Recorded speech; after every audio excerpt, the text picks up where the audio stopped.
Hello everyone, thanks for being here. In this talk, I will show you some results from my research group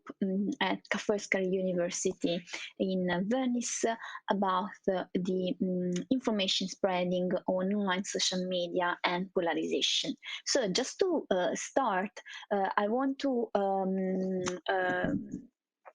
stress the fact that the information space, the online information space, is a totally new environment and very different from the context of traditional media. So we had this huge shift of paradigm when, with the advent of the internet and with the advent, especially of social media, that allows every one of us to not only access a wide amount of information,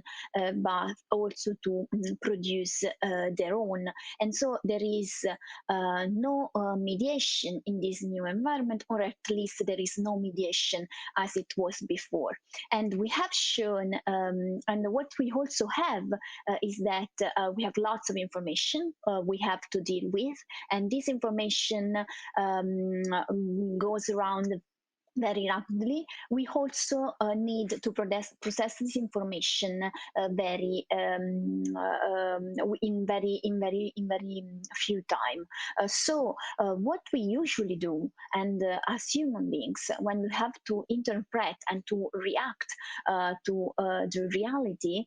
in a fast way, is that we apply some heuristics, and heuristics can cause biases, and we have shown that indeed confirmation bias, that is the tendency of human beings to select information and interpret information in a way which is current with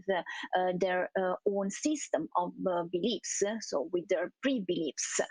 We have shown that confirmation bias has a crucial role in how information spreads online and in the formation of the so-called and now very famous echo chambers. So we have shown indeed that users tend to confine their attention to a very specific community and usually category of, for example, news sources or news sources or pages discussing particular topics in a way that facilitate the consumption of information that they like, and trying to have and having discussions with similar users, with like-minded users.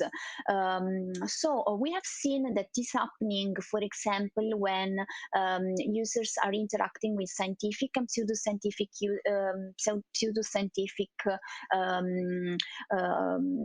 topics, but we have also seen, and we also what we have studied is what's happening when you try to correct information. So, for example, all the debunking activities that are made online, and in this particular case that were made on Facebook, we tried to analyze the impact on users of this activity, and what we found and what we measured was the so-called backfire effect. So the fact that indeed users,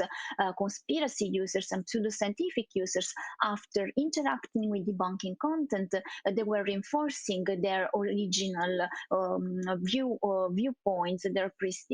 pre-existing beliefs, and they were reinforcing their activity in the pseudoscientific echo chamber. So after this, the idea, what we have seen is also that all these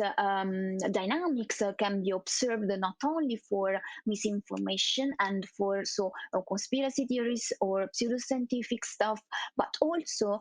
in general for very controversial topics such as the Brexit or the vaccines topic or the climate change. So in every case, we observe a very strong polarization and communities that are very well segregated, and users do not interact with users from other echo chambers. We also have seen that is not only typical of very controversial topics, but this can be observed in